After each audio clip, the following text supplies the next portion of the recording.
కేశవరం మండల కేంద్రంలో బీఆర్ఎస్ నాయకులు రైతులకు కాంగ్రెస్ పార్టీ ప్రభుత్వంలో ఏదో అన్యాయం జరుగుతుంది అన్నట్లుగా ధర్నా చేశారు. నిజంగా సిగ్గుచేటు బీఆర్ఎస్ నాయకులు ధర్నా చేయడం.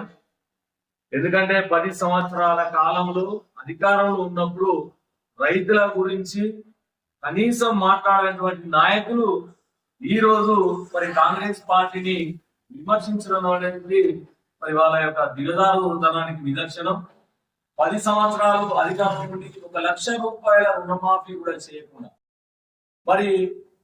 వర్షాకాలంలో అనేక మార్లు పంట నష్టపోయినా కూడా 1 రూపాయి కూడా నష్టపరిహారం ఇవ్వకుండా ఈ రోజు మాట్లాడడం. అదే విధంగా వాళ్ళ అధికారంలో ఉన్నప్పుడు దొడ్డు రకం ధాన్యాన్ని పండించవద్దనేది ఎలాంటి జీవో లేకుండా షాపులలో వాళ్ళను వ్యాపారస్తులను బెదిరించి దొడ్డు రకం ధాన్యం లేకుండా చేసి సన్న రకం ధాన్యాన్ని ఆ రోజు నిర్బంధంగా రైతులకు ఇబ్బందులు ఇవ్వడి రాదు దొడ్డు రకం అయితే వస్తుందని చెప్పినా కూడా వినిపించుకోకుండా సన్న రకాలే పండియాలని చెప్పినటువంటి బీఆర్ఎస్ నాయకులు ఈ రోజు ప్రభుత్వం బోనస్ 500 రూపాయలు దొడ్డు రకం ధాన్యాన్ని కూడా ఇవ్వాలని చెప్పడం చాలా హాస్యాస్పదంగా ఉన్నది.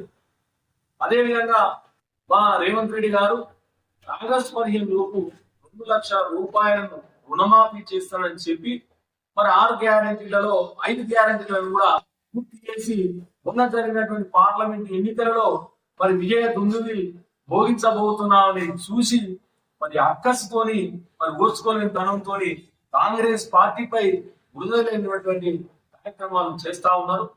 అదే విధంగా మార్చి లోపలనే రైతుల యొక్క పండించిన వరి ధాన్యాన్ని కొనుగోలు కేంద్రాలు ఏర్పాటు చేసి వారు 10 సంవత్సరాలు ఉన్నప్పుడు లేటుగా కొనుగోలు కేంద్రాలను ఏర్పాటు చేసేది. మేము మాత్రం వరి కల్లాలు కాకముందుకే మార్చి లోపలనే మేము వాటిని ఏర్పాటు చేసి రైతులకు 1 కిలో కూడా కటింగ్ లేకుండా సీఎంఆర్ మిల్లులకు పంపించడం జరిగింది. వాళ్ళు అధికారంలో ఉన్నప్పుడు 1 కింటాకు 5 నుంచి 10 కిలోల దాకా కోత విధించిన విషయాలు అంటే రైతు వ్యతిరేకమైనటువంటి నల్ల చట్టాలు బీజేపీకి సంబంధించిన టీఆర్ఎస్ నాయకులు ఈ రోజు రైతులకు మద్దతు ధర్నా చేయడం మాత్రం మరొకసారి చెప్తా ఉన్నాం. ఇలాంటి కాంగ్రెస్ పార్టీపై ముందుకెళ్ళేటువంటి కార్యక్రమం చేస్తే చూస్తూ ఊరుకోమని తెలియజేస్తాం.